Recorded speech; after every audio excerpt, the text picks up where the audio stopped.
so he's got a free kick. He'll have a shot. He'll have a shot. He runs around. He goes for the banana. Joel Galvin towards goal. Oh, Joel!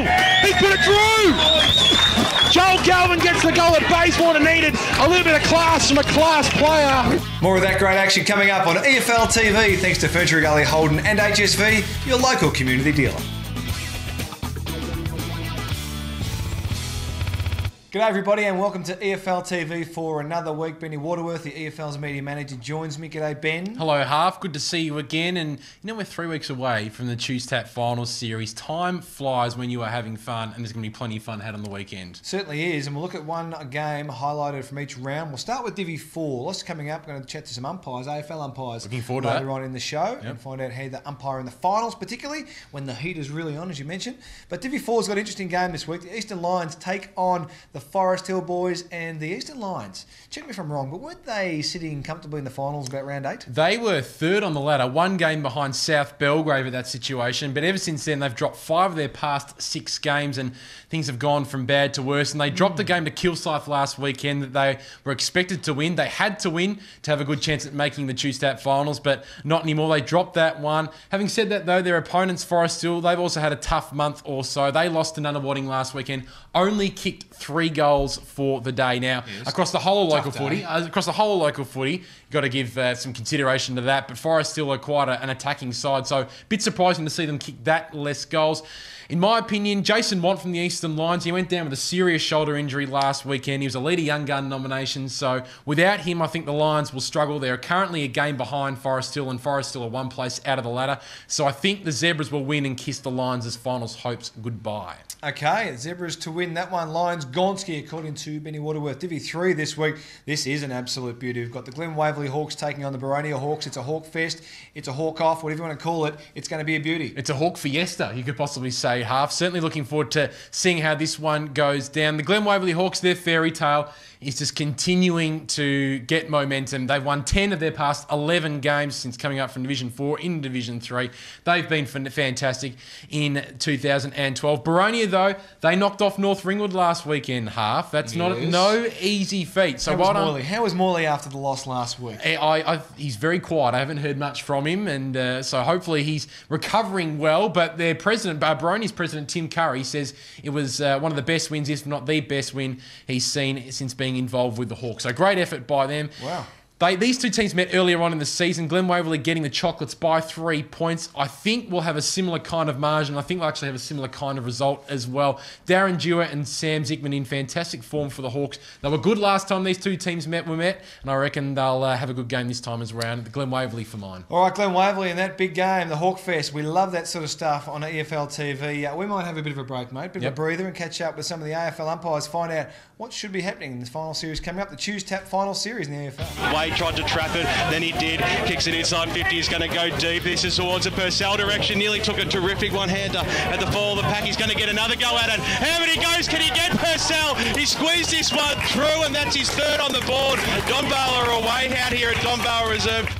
Benny, we mentioned before that you caught up with some umpires, EFL/AFLs, in the build-up to the Choose Tap final series. What happened? Yeah, good to catch up with 4 umpires, 2 from the ex-AFL and 2 EFL, Hayden Kennedy and Darren Goldspink, and of course from the EFL, Dan Beard and Luke McElroy. Now, Dan umpired the past 2 senior Division 1 grand finals, and Luke did the 16A grand final last year, which is the highest junior grand final you can officiate in. I started off by talking to Hayden Kennedy. A lot of relief. That's the first thing, especially if you've had a hard lead-in. And you put yourself under a bit of pressure, so there's an enormous amount of relief. That's the one feeling that you get out of it. And it could be elation because you might have done well, might have been a good game, but probably relief would be the big one. Is there a difference in preparing for not just a grand final, but a final in general? Do you prepare for it differently than a normal home and away match? You shouldn't, but the facts of the matter is that there's more that leads in. There's more. What's the right word? There's more on a final. So you know, make sure you get your rest, make sure you get your food into you, make sure you're physically and mentally prepared. So there's a little bit more, but the be all and end all is once you go out there, the game's exactly the same as every other game that you've umpired. Do you feel more pressure umpiring in a finals game compared to a normal home and away match? Well, the only pressure that is going to be there is the pressure you put on yourself in order to get to the next week.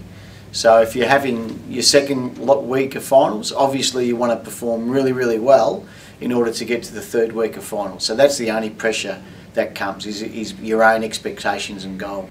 You hold the ball aloft in front of 100,000 people at the MCG on Grand Final day to start the game. Surely that gives you a great buzz and a real positive vibe. Oh, that's huge. I mean, because that's what you want to do, isn't it? You want to go out there and umpire a grand final. And if you got the opportunity to bounce the first one, that's probably the pinnacle of what we're trying to achieve. So yes, it is. It's a huge thrill. Darren, do you feel more pressure when you umpire a finals game compared to a home away game? Oh, I think there's a little bit more pressure in a finals just because, you know, in a lot of them, one team has the opportunity. Well, one team may not be there next week and the other one will. So from that point of view, there's a bit more pressure. Yeah. Do you feel that the games are played with a little bit more intensity? Can you feel it as an umpire? Yeah, I think the games are definitely played with more intensity because they're the better sides in the competition, so their skills are probably a little bit better, and in a lot of instances they're more prepared to play the ball and they can tackle better and all that sort of stuff. That's why they're usually in the finals. Dan, what's it like preparing for a final? Is it different to a home and away preparation? Do you adjust your preparation for a final? I think it might be a little bit of a cliche, but I think it's like the players. Basically, I try and do the same things that I've done for the home and away games, because obviously that's the work that I've done to get to the finals is what's put in some good performances. So if I can maintain that, keep everything the same, match plans, preparations leading into the game, and then also the morning of the game, try and keep it as normal as I can, and yeah, go out there.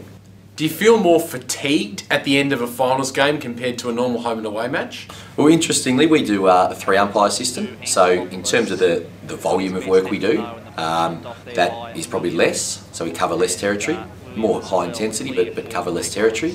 And also with my own training, I'll start to taper back my training and decrease the volume throughout that 4 weeks of final. So mentally, probably come off more tired. Physically, yeah, just even with that decrease in training volume, decreasing total volume for the game, probably still come off probably about the same, or maybe marginally more tired.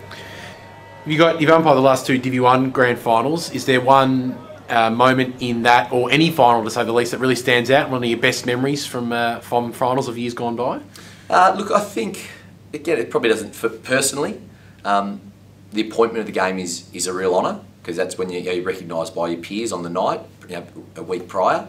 You're recognised by your peers and by the coaches as you've done the best you can, and you've been recognised as one of the best umpires in the competition for that year. But on the field, the national anthem's always great, seeing the teams lined up and they're nervous, excited, as are the umpires. But again, I think one thing that I'll hold is just shaking players' hands at the end of it, whether they are the winning team, which is probably less likely because they're off celebrating, but yeah, almost just commiserating with those teams and seeing the hurt that they're suffering from not quite getting the points. Luke, you umpired the 16A grand final last year, and it was a kick after the siren to win the game. How did you feel being in and amongst a grand final that was that close? It was fantastic, really. Well, obviously it was close all day, and 16A grand final is the grand final we get in junior footy. So for East Ringwood to come from about 6 goals down at 3/4 time to scores being level with about 30 seconds to go, it was a really fantastic feel to be a part of that. Yeah. What's the most important aspect for an umpire in that situation? What have you got to be thinking? Is you've got to be calm, you've got to be in control, because I suppose you can't afford to get too ahead of yourself. Yeah, definitely. Being calm and in control is the main aspect of umpiring. All your decisions come based around that. So in that situation, the crowd's roaring. There's a bit of adrenaline going with the players, but for us, we just had to keep calm and just pay the free kicks as we saw them and not jump at the whistle too quickly. That game last year, the 16A grand final, is that your best memory of umpiring a final so far? Anything else to get? Yeah, definitely is. You can't ask for a better game than that, with a goal on the siren to win the game. It was definitely the most exciting and best umpiring appointment I've had so far in my career. Ball back in the middle. Quick kick comes out from the waters. A dribbling kick towards Brent Jane. Uses his body well. Very nicely done. Oh, he's a class player, Brent Jane. And he's put it through for a very, very nice goal. Good stuff there, Benny, with the umpires. Well done to you and the Voz. Loving the Voz's work as well. Let's have a look at Div 2 game of the round. Bayswater takes on Mulgrave. surely, we're not tipping an upset here. Surely Bayswater just win this. Bayswater need to be very, very careful about this one half because Mulgrave are one of the form teams of Division 2. They won their past 3 games after losing their first 12 games of the season. Now, call it no, I don't think so. Adam Booth, he kicked 14 goals over the past 3 weeks. That's not just a coincidence. He has been in fantastic form. So great to see him doing some great work there for the Lions. For Bayswater, we actually saw them firsthand last weekend. The Caravan Courage went out and saw Bayswater defeat Donvale after a slow start. The Waters did a fantastic job in the final 3 quarters of the game. Joel Galvin played one of the great games I've seen for quite some time in Division 2. In the wet weather, it suited him, put his body on the line. He was magnificent. Look, for mine, Bayswater should win this one half. These 2 coaches, Ryan James and Neil Winterton, know each other very, very well.